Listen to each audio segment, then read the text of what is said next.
भारत माता की जय। भारत माता की जय। भारत माता की जय। भारत माता की जय। भारत माता की जय। भारत माता की जय। జై శ్రీరామ్. జై శ్రీరామ్. మనిషి అనుసరించవలసిన బాధ్యత మరియు లోకంలో తన ధర్మాన్ని ఖచ్చితంగా కాపాడుకోవాలి. శక్తిని పూజిస్తే విజయం ఖాయమని శ్రీకృష్ణ భగవానుడు భగవద్గీతలో పేర్కొన్నాడు. ధర్మాన్ని రక్షిస్తే వారిని ధర్మం ఖచ్చితంగా కాపాడుతుంది, రక్షిస్తుందని మనకు శ్రీరామచంద్రుడు పేర్కొన్నాడు. అందుకే మనల్ని రక్షించుకోవడం మన కర్తవ్యం. మనం ఎప్పుడైతే రక్షించుకుంటామో మన యొక్క సంస్కృతి, మనము సాంప్రదాయాలు, మన యొక్క భారత భూభాగం అన్నీ కూడా రక్షించబడుతుంది. పాశ్చాత్య సంస్కృతి నుండి మనము ఎంత దూరంగా జరిగితే అంత మనం అందరం కూడా ప్రతి ఒక్క హిందువు ఆనందంగా ఉంటాడు. హిందూ ధర్మాన్ని నిలబెట్టే పార్టీకి ప్రతి ఒక్క భారతీయుడు, హిందువే కాదు ప్రతి భారతీయుడు హిందూ ధర్మాన్ని నిలబెట్టగల పార్టీకి మాత్రమే ఓట్లు వేయాలని నా యొక్క వ్యక్తిగత అభిప్రాయం. తమిళనాడులోని కాంచీపురంలో ఉచిత బస కోసం ఉండే మన హిందూ ధర్మశాల నాకు 60 సంవత్సరాలు, నేను ఎన్నో పుణ్యక్షేత్రాలు తిరిగాను. దాదాపు ఈ భారతదేశంలో ఉన్న 28 రాష్ట్రాలు, 8 కేంద్ర ప్రాంతాలలో దాదాపు 20 రాష్ట్రాలు సందర్శించానండి, నో డౌట్. 3 కేంద్రపాలిత ప్రాంతాలు దర్శించాను. కానీ ఎక్కడ కూడా ఈ విధంగా రిసీవ్ చేసుకోవడం, ఉచితంగా ఇవ్వడం అనేది లేదు. అంతెందుకు, మాది వైశ్య కమ్యూనిటీ, వైశ్య సత్రాలు ఉన్నాయి, వాసవి కన్యకా పరమేశ్వరి. అక్కడ నేను డబ్బు కడితే కూడా రూముకు కిరాయి ఉంటుంది. కానీ ఇక్కడ ఏ డబ్బు తీసుకుంటలేరు. చాలా ఇలాంటివి మనము సంరక్షిస్తే మనకు భవిష్యత్తు ఉంటుంది. మన భారతదేశము ఈ కలియుగం అంతం వరకు కూడా ఆనందంగా ఉంటుంది. ఇలాంటి వాటిని మనం కాపాడుకోవాల్సిన బాధ్యత ప్రతి భారతీయుని మీద ఉంది. జై శ్రీరామ్. జై శ్రీరామ్. సార్ మీ పేరు? చిలుకూరు నరసింహయ్య శెట్టి. మీ ఊరు అడ్రస్ చెప్తారా? మా ఊరు అడ్రస్ చెప్తానండి. మా ఇంటి నెంబరు 2-1-33 G/4 రాధాకృష్ణ వీధి, గద్వాల పట్టణం, జోగులాంబ గద్వాల జిల్లా, తెలంగాణ రాష్ట్రం, జంబూద్వీపం, భారతదేశం. ఎంతమంది వచ్చారండి మీరు? ఇద్దరం వచ్చాము. ఎప్పుడు వచ్చారు? నేను నిన్న ఉదయం 10:20 వచ్చానండి. నేను నా స్టూడెంట్.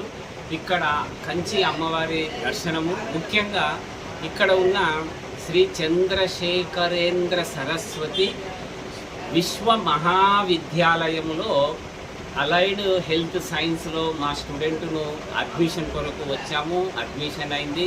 యూనివర్సిటీ బాగుంది, ఇక్కడ వసతులు బాగున్నాయి. ఒక కుటుంబంలోని ఒక వ్యక్తిగా ఆదరించారు ఇక్కడి వాళ్ళు. జై శ్రీరామ్. మనమందరం కూడా ఇలాంటి వాటిని కాపాడుకోవాల్సిన బాధ్యత ప్రతి హిందూ మీద ఉంది. జై శ్రీరామ్. జై శ్రీరామ్. వందే మాతరం. ముఖ్యంగా ఒక గమనించానండి నేను, సమాజంలో మన హిందువులు వారు ఎక్కడ పడితే అక్కడ కొంటున్నారు. మన హిందువులు ఆ కొనడంలో మనకు మన ధర్మానికి, మన దేశానికి, హిందువులకు నష్టం కలుగుతుంది. ఎట్లా అంటే ఇక్కడ పూర్తిగా వివరించి చెప్పడంలో భారత రాజ్యాంగం చట్టాలు అది కరెక్ట్ కాదంటుంది. కాబట్టి మన హిందువుల దగ్గరనే కొనండి. ఆ విధంగా కొనడంలో ఏమి మనకు లాభాలు ఉన్నాయంటే, లాభాలు మరియు చాలా ప్రయోజనాలు ఉన్నాయి. ఒకటి, మన హిందువుల దగ్గర కొంటే ఆ పూరైన హిందువు కొంత అభివృద్ధి చెందుతాడు. ఆ హిందువులు అభివృద్ధి చెందినప్పుడు దేవాలయాలకు, మనకు వ్యక్తిగతంగా ఇవ్వకున్నా దేవాలయాలకు వెళ్తాడు, అక్కడ హుండీలో వేస్తాడు. ఆ డబ్బు ఇటు హాస్పిటల్కు, అటు రోడ్లకు, ఇటు విద్యకు, అటు ఎన్నో ప్రయోజనాలకు వస్తుంది. కాబట్టి ఇతర వ్యక్తుల దగ్గర కొంటే అక్కడ నాణ్యత ఉండదు. ఇంకొకటి, వారి యొక్క ఇష్టానుసారము చేస్తున్నారు. ముఖ్యంగా నేను గమనించాను. నేను ఇప్పుడు ఈ నెలలో తెలంగాణలో వెళ్ళాను, ఆంధ్రప్రదేశ్ వెళ్ళాను, కర్ణాటక వెళ్ళాను, తమిళనాడుకు వచ్చాను. ఇప్పుడు తమిళనాడుకు వచ్చాను.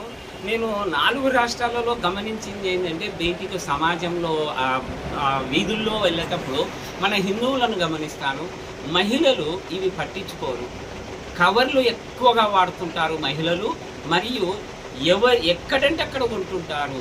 వాళ్ళు ఏ విధంగా వాళ్ళు వీటిని అమ్ముతున్నారు, వాళ్ళ స్వప్రయోజనాలేంటి.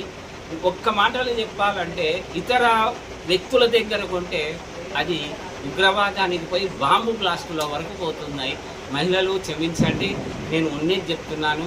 ఇంకొకటి, మన హిందువులు వస్త్రాలంకరణ, కేశాలంకరణ, తిలక ధారణ కరెక్టుగా లేవు. నేను ఇప్పుడు ఈరోజు 8 టెంపుల్స్ తిరిగాను.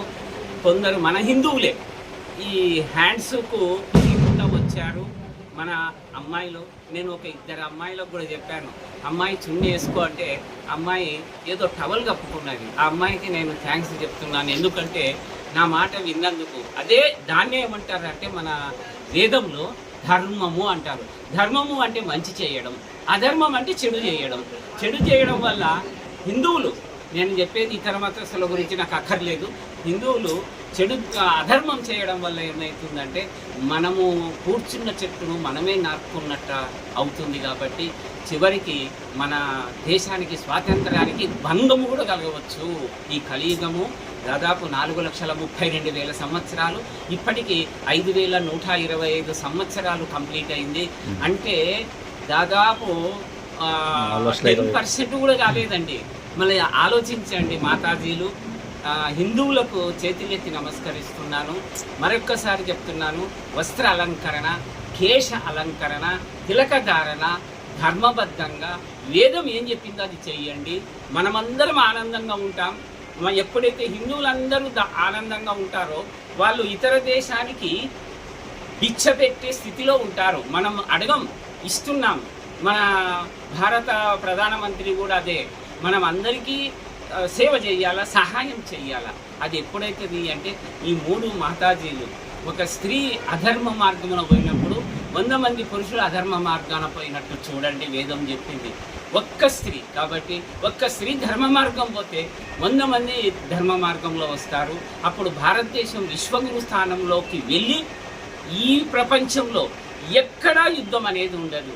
జై శ్రీరామ్, భారత్ మాతాకి జై, వందే మాతరం.